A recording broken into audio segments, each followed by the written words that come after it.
From the New York Times, you're listening to The Wirecutter Show. Hey, everyone. It's The Wirecutter Show. I'm Christine Cyr-Clisette. I'm Kyra Blackwell. And I'm Rosie Guerin, and we work at Wirecutter, the product recommendation site from the New York Times. Each week, we bring you expert advice from our newsroom of 140 journalists who review everyday products that will make your life better. This episode of The Wirecutter Show is called How to Clean the Air You Breathe.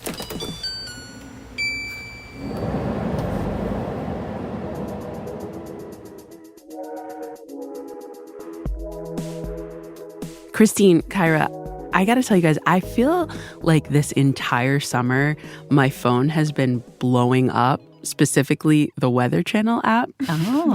It's not like I've been getting tons of texts, don't worry. I get these alerts that is like the air quality, Mm-hmm. don't go outside. It's alarming, and I'm not entirely sure what to do with them. Rosie, the first thing to do is to turn off your notifications. But the second thing is... They just want you to click to engage. No, but I'm a honestly, sucker. I do get what you're saying. And it's hard to know, if the air is okay to breathe sometimes. If you have kids especially, it can be concerning. Mm-hmm. And I think it's really bad for people on the West Coast right now because a lot of people are in the path of wildfire smoke.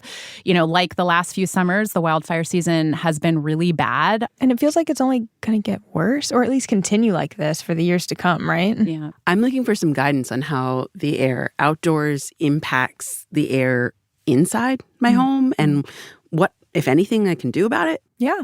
That's why today I'm really excited because we're going to bring in one of the country's preeminent journalists reporting on air purifiers, a Wirecutter writer who knows a ridiculous amount about them and about how to keep your indoor air clean. That's right. We're talking with Tim Heffernan, our senior writer who's focused on air and water quality. Tim's going to talk with us about how to determine the quality of your air, what might be making you sneeze inside, and what to do about everyday air pollution. And he's also going to talk with us about what to do in emergency situations like wildfires. This is going to be a super informative episode, so you might want to take notes. I'm ready. Got my notepad. Let's go. We'll take a quick break and be back with Tim Heffernan, our air quality writer. See you in a sec.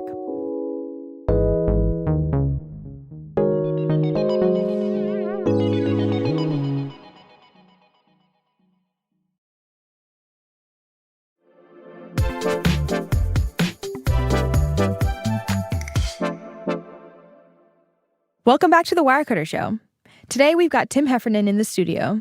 Tim is Wirecutter's air and water quality reporter, and he's been testing air purifiers for 9 years.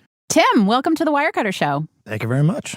Okay, Tim, before we get into asking you all sorts of air quality questions, I know you go really deep on your reporting, and I heard you were testing water filters. I heard you made rust water and drank it. Can you tell me? Yeah. Can you tell me? I'm sure I'm not getting the details right. No, you basically are. I hoped that she wasn't getting the details right. No, good. Right. So I was testing a filter made by LifeStraw. And LifeStraw filters work differently than most in that they're sort of like a physical blockage rather than like a chemical reaction with what's in your water. So in theory, they can also remove things like sediment that might be in your pipes. Being in New York, I'm used to rust in my pipes. So I thought I should test this thing on rust. And an easy way to make rust, as I learned, is just take steel wool and put it into some hydrogen peroxide. It just reacts very quickly, and you wind up with pure rust. So I made a bunch of rusty hydrogen peroxide water. I stirred that into about 2 gallons of tap water and then just poured this through the filter to see if it actually worked. And it sure looked like it was working. The water that was coming out was perfectly clear. But I thought I really have to test this myself. So I just drank the water, and it was great. It was perfectly fine. Like there was no no off weird flavor or anything? No, none at all. A little tang. It was great. Tim is like our strongest soldier at Wirecutter because you could not catch me doing that. I think first we should really talk about outside air. Since it's summer and it's wildfire season, I want to know how to tell if the outside air quality is good or bad and what you can do about it. Right. I've looked into indoor air quality monitors, which are a product that's available, but ultimately settled on recommending for most people that they just use an outdoor air quality app. The one that we recommend is EPA's Air Now. It's free. EPA maintains testing stations all over the country, so there's usually one near to you. Tim, can you tell me, for that Air Now app, there's something called AQI on that, right? What does that stand for, and what does that indicate for people? Yeah, so AQI stands for Air Quality Index. It's just a measure of the overall quality of the air outside. And then AQI is a combined measure of a handful, I want to say it's 5 or 6 different chemicals, basically compounds that may be in the air. And it can be particulate matter and also things like nitrous oxide. But the EPA sets 5 levels, and they're color-coded green, yellow, up to, I think, purple, that indicate the general overall quality of the outdoor air. Green and yellow, that tends to be good. Maybe you want to slightly limit your activity in yellow conditions, particularly if you have pre-existing condition, cardiopulmonary stuff. But as it gets higher, you should start taking precautions. So when do you want to think about wearing a respirator or a mask? Is that really kind of in the red zone, especially now we're thinking about wildfires, if there are wildfires near where you live? Yeah, I think once it's probably in like the orange, red, purple range, that's just generally good advice. I mean, you can wear them anytime you want. Green, maybe it's not really doing much because there's not much for it to be doing, given that the air quality is good. But above that, above orange, I would say if you can do it comfortably, you might as well obviously use a good one like an N95 mask or something. So how does the outdoor air quality impact the indoor air quality? I mean, I can guess that it's not good and that it will seep into your home, but how is that happening and what do you need to think about? Right, yeah. I mean, homes breathe. They're designed to in some ways, and certainly modern office buildings, exchanging the air with the outside is very necessary.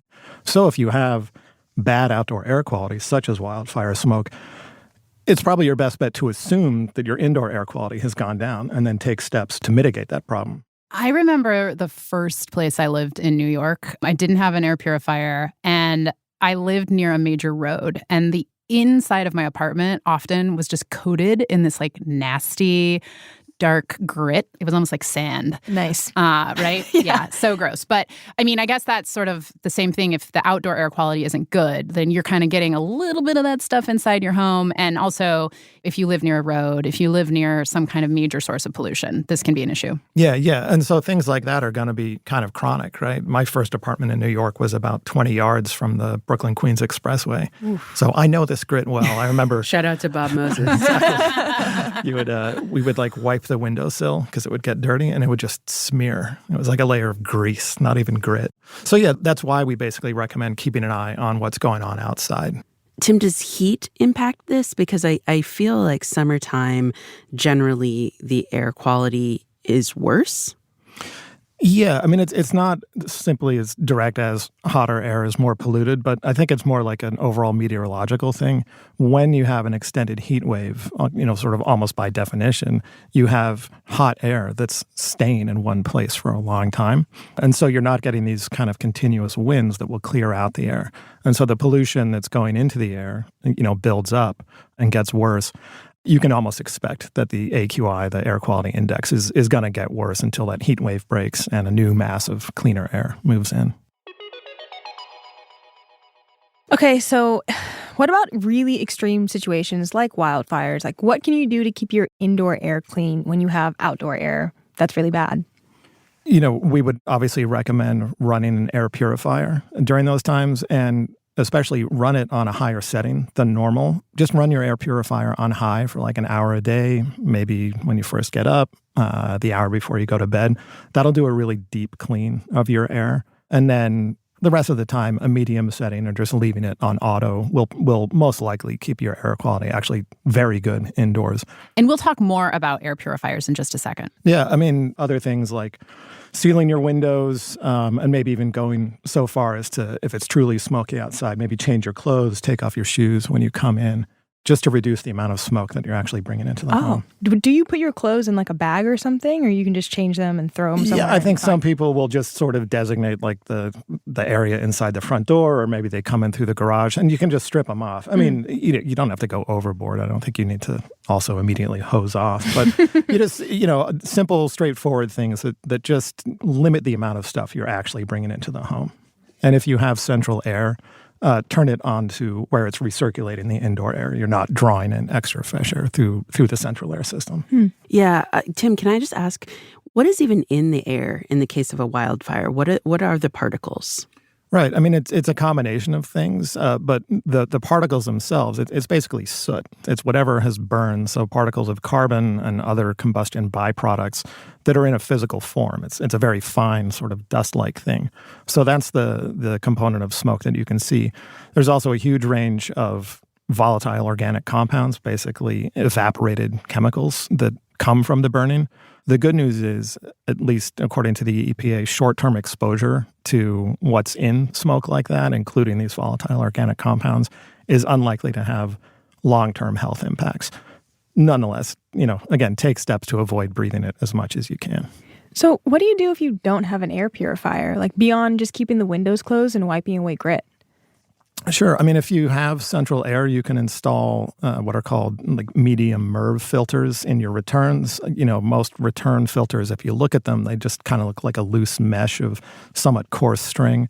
A MERV-rated filter will look more like typically white felt, but it'll be opaque to your eyes.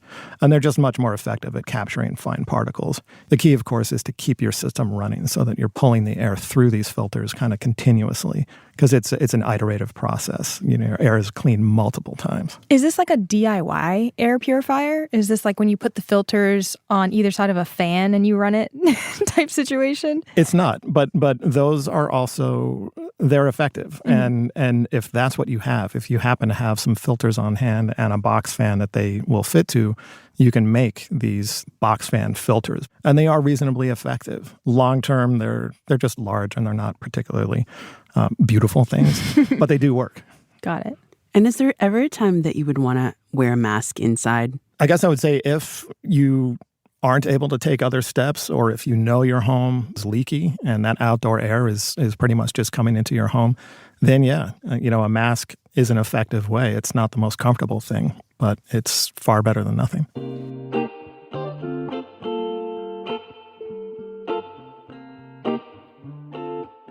Okay, so if I'm hearing correctly, if you are stuck in the path of wildfire smoke, the first thing you want to do is make sure your home is as sealed up as it can be. If you have an air purifier, definitely run that.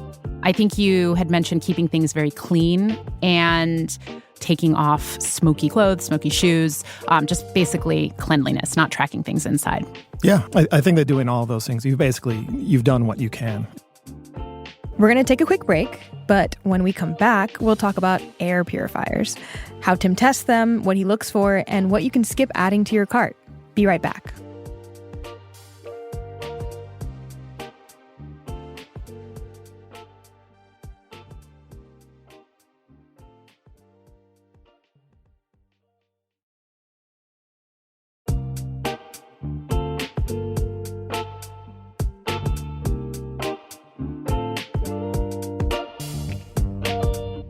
Welcome back to the Wirecutter Show.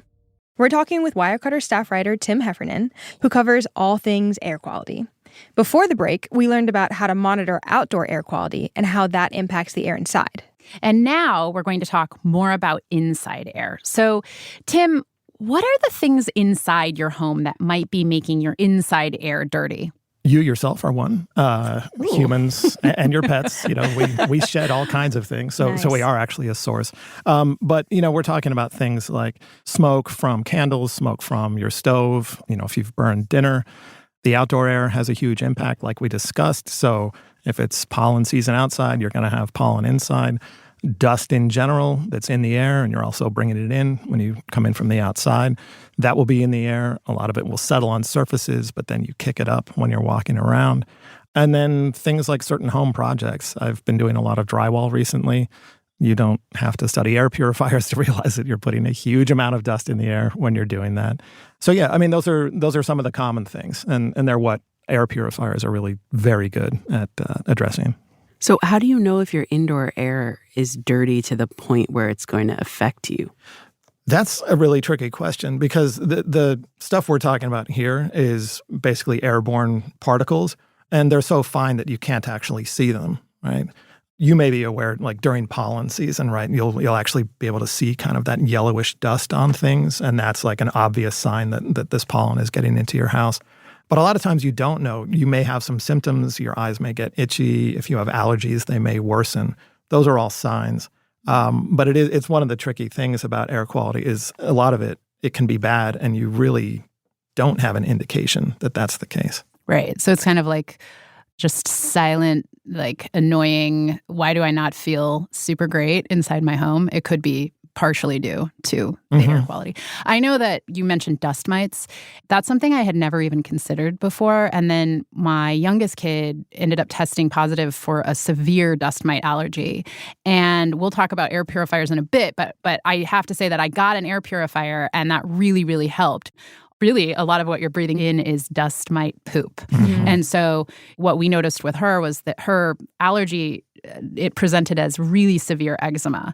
And so I think like that can also be potentially a sign that, you know, if you have some kind of allergy, it can actually present maybe in a different way. It might not just be like a sneeze or something. It could be something that's like manifesting in your skin or, you know. Yeah, I mean, I think that's absolutely true. You know, if you have something, that seems to be chronic and there's not some other obvious cause, it's worth looking into it with an allergist or something to see if maybe that's the root cause of this issue. And while you're trying to dig into that, what tools would you suggest people utilize more, especially if they don't even have an air purifier? What can they do in their home to alleviate those symptoms?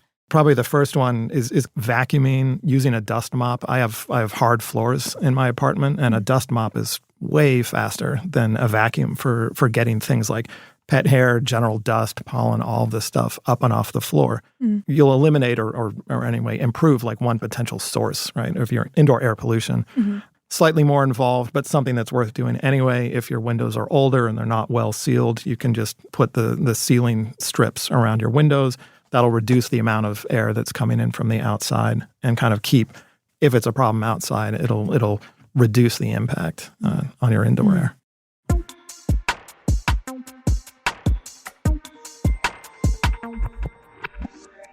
So I do have a question about cleaning. It's about vacuums. Like I had back in that old apartment, that first apartment, I had a vacuum and it wasn't a very good vacuum. You know, every time I would use it, there was just dust everywhere in the air. And now I have a Miele, which has like a very sealed system, so nothing gets out of it. And I've noticed that helps so much more. Like there's a lot less dust in my home. Is that something that you recommend, like getting either like a HEPA vacuum or some kind of vacuum that has a really sealed container that it's not going to let dust out?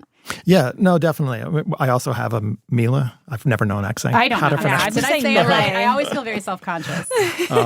But yeah, they're fantastic. Again, it's true. I don't think they're necessarily true HEPA, but that has a very dense sort of filter material used as the dust bag. And I do think that people will benefit from that. Okay, Tim, so you've thrown around this term HEPA. I think that we should really just dig into it right now. About air purifiers, like, can you tell us more about how long you've been testing them and how exactly do they work? Right. So, with HEPA filtration, just to start with, HEPA stands for high efficiency particulate air. And it just means the high efficiency means that these are filters that let air pass through very easily. And the particulate air means really that they capture all the particles that are in that air down to an extremely small scale, like nanoscale particles. And I've been testing purifiers for Wirecutter for about 9 years now. It was actually the first guide that I picked up when I came on board. And it's been a really interesting journey, if I can use that word.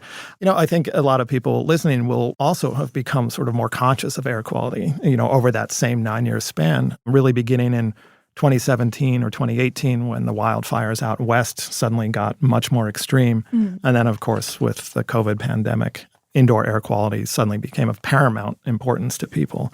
And air purifiers, these HEPA air purifiers that I've been reporting on, are extremely good at addressing things like smoke and airborne pathogens. So how did you even come up with your testing method?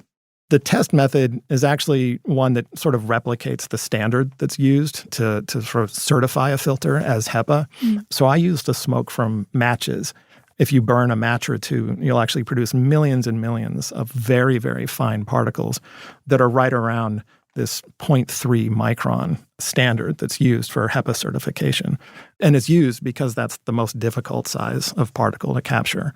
So if the filter captures smoke very well, it's going to capture everything else, larger stuff like pollen and bacteria, all the way down to smaller stuff, including like individual viruses, although they don't actually typically exist in the air as individual viruses. Wow. Wait, Tim, can you paint me picture here, I know you live in New York. Are you lighting matches all day long in your apartment? Like, what's your match budget? What are we talking about here? And like, are you just standing next to the air purifiers and like, No, what's so- yeah. Sounds like you should outsource that work. That's just like a match later. Sounds wild. No, it's good. I no longer test at home. I did during the pandemic of necessity. But no, I burn my matches in the office so that everybody gets to enjoy this. Devious. But no, so I test in one of the offices we have there. We can seal it off reasonably well, although we've never actually really aimed to have a completely airtight room because homes are not airtight. We wanted something that kind of reasonably represents real-world living conditions. And I do not stay in the room. I burn the matches, and then I quietly exit, and I just let the purifier work and then go back in. And how long does it take an air purifier? Like these rooms they're in our conference rooms, right? So it's like, I don't know. What is that square footage? Like 200 square feet or something like that? Yeah, about 200. And how long does it take to clear the air? So like an initial load of smoke particles in there can be like 1 million per cubic foot. And in half an hour, a decent purifier can drop that down to just a few thousand. Wow.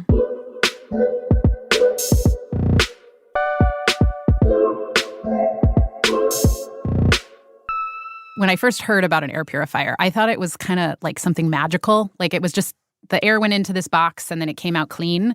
But actually, an air purifier is essentially just a fan with a filter, right? It's just a fan with a filter on the front and it's sucking in air. The fan is sucking in air and pushing it through the filter, right? Yeah. Yeah, no, I mean, it's wonderfully simple, right? It's just a thing that works. There's essentially nothing to break on it. The filters don't run out, the way that like something can run out of battery or run out of gasoline or something. That filter will always be working as long as the air is moving through it. So how often do you really have to change your filter then? If it never runs out? This is a dirty secret. Should we even share it? Yeah, sure. It's not a dirty secret. I mean, it's kind of cool. HEPA filters actually get more efficient over time. Like the more air has passed through them, the more stuff they've captured. Ooh. Essentially because as you're adding dust and other material to the filter, you're just creating more sites for more dust and smoke to stick to it in the future. Typically, a purifier the manufacturer will recommend changing the filter every usually 8 months or more typically a year. And you should probably do that because you can get a slight decrease in the airflow as the filter clogs up. But we've tested purifiers on filters that ran 24/7 for 2 years, so twice their lifespan. And there was really no measurable difference in their performance. Every time you describe a HEPA filter, all I can imagine is like Spider-Man's web. And like he just keeps building more webs and more stuff gets caught in it. I love that. That's awesome. I have a question about in terms of, Tim, your 9 years go by and presumably you're testing all kinds of different air purifiers. Is the difference between ones that are recommended on Wirecutter that you've written about versus ones you don't necessarily recommend, is the difference one does the job and one doesn't? Or what's the nuance there? Initially, when I started, working on this category, we really, really focused on the testing kind of most of all. But as I did this again and again, we were realizing that really any decent purifier is going to do very, very well because HEPA, again, is this very simple physical process, right?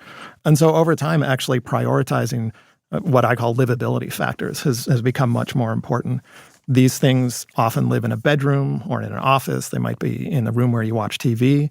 So things like how much noise did they make? Most of them have LED lights on them. Can you turn them off or at least dim them so that it doesn't disturb your sleep or your TV watching? Those things have gotten much more important in my eyes, along with obviously really good performance. And so those are things that I look at much of the time. There's also energy efficiency, right?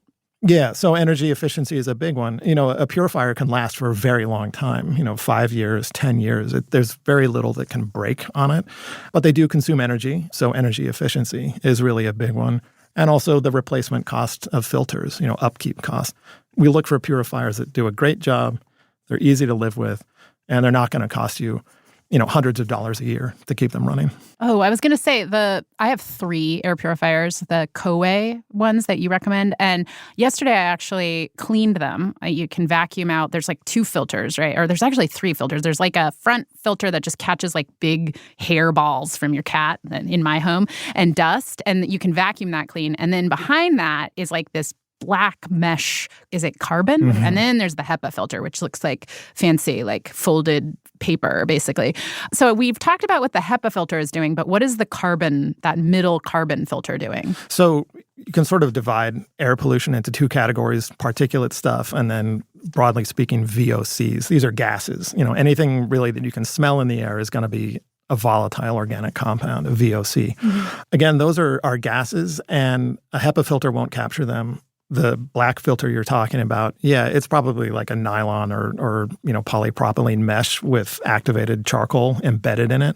Those are there to capture these VOCs, and they do it. The problem is that unlike the HEPA filter, as the carbon filter captures stuff, it does stop working. It's kind of sacrificial. So it doesn't last forever the way a HEPA filter does. And also there's so little of this activated charcoal in most of those filters that in terms of addressing like a serious problem, you've just, painted your walls with oil paints. You've got all these petroleum chemicals in your air. It's quickly going to become all used up and really stop doing anything. Ooh, I'm glad you told me that, because I actually thought I was like saving myself some money, and I didn't replace the charcoal, the activated charcoal one when I got new filters last year, and I actually just put the new ones in yesterday, thinking like, oh yes, but the old ones were probably doing nothing. Yeah, I don't bother with them. I basically pay no attention to them. So I feel like I've seen some air purifiers that advertise different technology than HEPA filtration. Ooh, is this time for the M word? It is time. We can talk about Molecule. Ooh, okay, so what is that? So Molecule, it's an air purifier manufacturer, and they had a very successful, very sophisticated kind of social media campaign, and it got a lot of interest. I got suckered. By the way. Yeah, I didn't buy one, but it ended up in my cart many, many times. I mean, like MoMA had it in their shop too. They might still. It's like very chic. Pretty. Yeah, it's a very pretty air purifier. It is. We went through a lot of back and forth with them initially. When I approached them, they were eager to have us test it, and then they got very, very kind of hinky about our testing, and then ultimately said, well, you can come to our facilities and we'll like run it in front of you and you can use that testing, which of course we said, no, that's not going to work. So we just went out and bought their original purifier and tested it. And as we discovered, it's the worst air purifier that we have ever tested. Dang. Drama. Yeah. Essentially what it comes down to on like a mechanical level is it just doesn't move enough air. And then it has this, at that point, it relied on this system that they call PICO. It uses ultraviolet light interacting with titanium dioxide. That's what's in white paint. It's nothing scary. To basically sort of chemically clean the air and neutralize and destroy particles in it. But it's not a fast process. And again, there just wasn't enough air moving through the machine. I think it's also important to just state how expensive the Molecule is, right? I mean, right now, depending on the model, it's between, like, for the small one, it's like $400, but like there are some that are close to $1,000. And, the air purifiers we recommend on the site, like the top one, the Koei, you can get that for like $150, right? Yeah. I mean, that was one of the things. When we talk about something being the worst that we've ever tested, performance per cost comes into it. And on top of not working very well, just like on the face of it, the Molecule machines back then and to this day are incredibly expensive relative to extremely high-performing HEPA purifiers.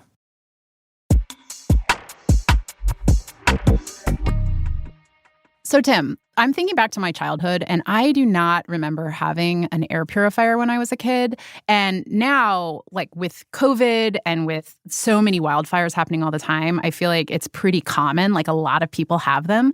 When were air purifiers created? Like, is this something that just happened in the 80s or 90s, or is this a product that's been around for a long time? In terms of like an air purifier in your home, I don't know exactly when those became a thing. I know they used to sell really bad ones in the sharper image. So since the 80s, I guess. Sharper image. Didn't we It all? also is so 80s, right? It is. But HEPA filtration itself, at least in North America, apparently was born in the Manhattan Project. They were searching for a way to remove radiation from the air in the factories, and it doesn't do that. Spoiler alert. It didn't work. But they realized, hey, we have invented this high-efficiency way of removing particles from the air. And in the post-war years, it saw applications in industrial settings and in medical settings. And, it just seems like a natural thing. Just essentially stick one of those filters on what amounts to a sealed box fan, and now you can purify the air in your home. When it comes to having air purifiers in general, I feel like, I never knew how to use mine. I feel like I put it in the wrong place. I was never vacuuming the exterior. I was turning it off to save energy and money. How are you supposed to properly use your air purifier? So in terms of placement, I don't know, you can sort of think of it the way you might put a speaker in a room. You want it to sort of maximize the coverage. So, if you can get your purifier roughly towards the middle of one of your walls, keep it a little bit away from the wall. You need the air to be able to enter it quite freely. Mm-hmm. And do not, and I've seen this happen a lot, do not put it under a table or anything like that that's going to restrict its airflow, both coming in and maybe more importantly going out. You want that cleaned air to be spread around the room. When my air purifier is on high in my room, I recognize it because it sounds like the vents that are blowing on you on an airplane. It suddenly gets really intense and really loud. I was thinking about that recently because I heard that airplanes were actually a safe place to be during COVID to a certain extent because of the HEPA filtration on planes. But how does that work? Does it work in the same way that your unit does at home? Yeah, more or less it does. And it's true. The last I checked, and it has been a while, but this was sort of initial post-pandemic, there was a report that said there was not a single known case of a transmission on an airplane. So airplanes, they've used HEPA filtration, for years and years and years. During the pandemic, they increased the air changes per hour. Basically, they made the fans cycle the air more frequently. The little vent that you can turn on or off when you sit in a plane, that's blowing the filtered air onto you. So whenever I go on a plane, I just aim it right at my face, first thing. But essentially, though, you spoke to this a little bit before, but if you, somebody is sick in your house, somebody has a virus, and you're trying not to spread it, will it help to kind of put the air purifier close to that person who's sick? Like a barrier? Yeah, yes, at least in terms of will it remove the viruses or the particles, containing viruses from the air? Yeah, it really will. It'll certainly reduce the load of viruses in the air, right, which is, I think, sort of more key to transmission. How much virus is there? And then how much time are you exposed to it? So if you have purifiers running, it will keep, viruses and bacteria and mold spores and stuff like that at a very low level. Of course, if you're sitting right next to somebody at home and they sneeze, that's going to get on you or get to you before it gets to the purifier. So in a case like that, it's not, in a sense, doing anything. So you got to just walk around holding it like your John Cusack boombox. Yes. Yeah. If you really want it to be. No, if you think too hard about this stuff, you can make yourself paranoid. And then what do I say to my obstinate friends who refuse to heed your expert advice and don't want to get an air purifier because they, have a lot of plants? Plants get talked about quite a bit. I think most of this goes back to a NASA study done in the 80s where they were looking for ways to keep the air on a space station or a Mars mission clean in kind of a self-sustaining way. It is true that plants in general and some species in particular, they studied a bunch, are a bit better at removing VOCs, but they do it so slowly that to keep up with just the typical ventilation in a building, apparently you would need to have between 10 and 1,000 plants per square meter in your home.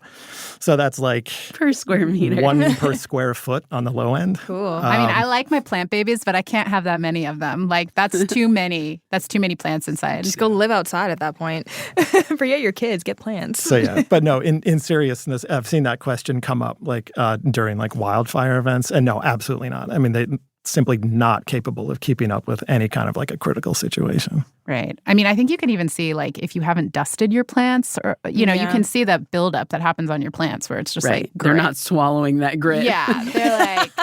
They're not shiny and We're nice. asking too much of our plants.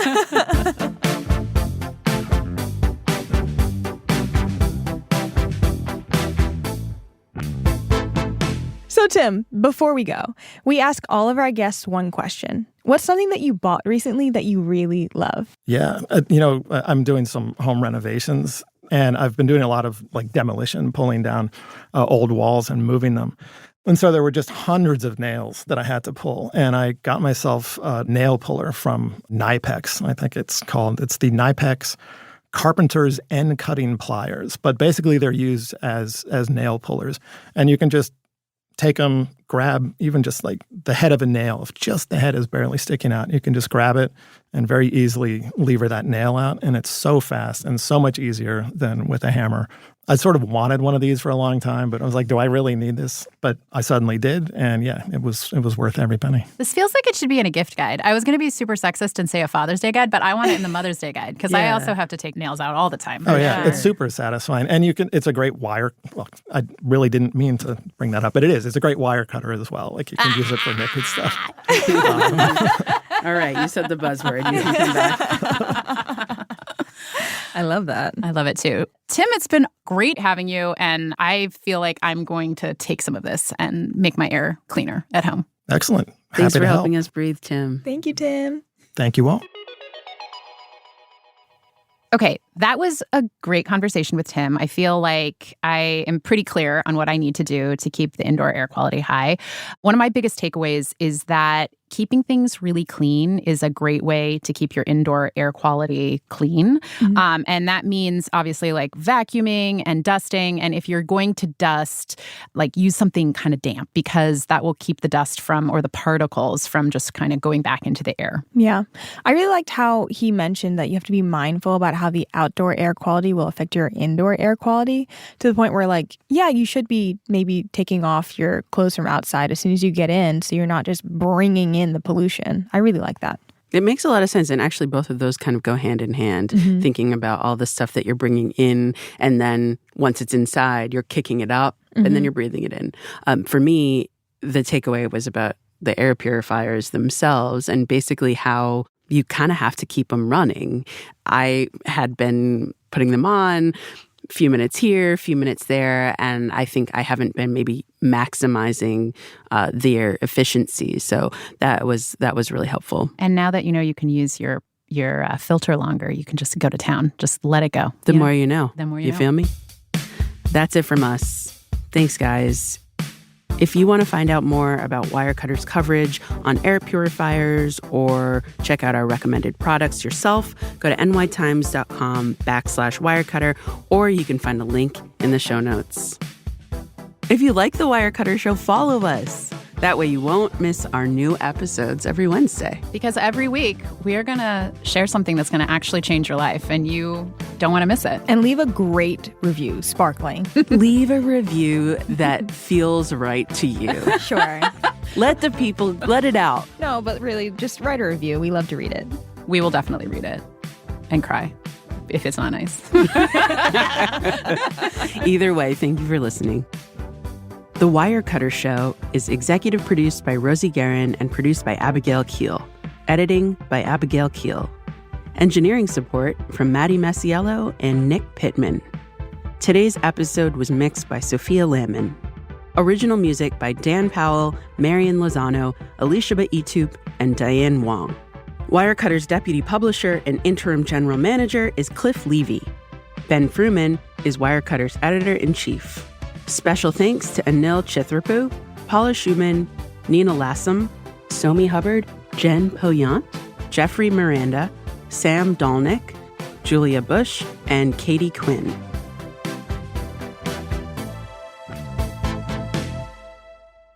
You might want to take notes. This is super informative. Rosie. Why are you like... Sorry. Rosemary Rachel, you take notes. I'm not going to say it again.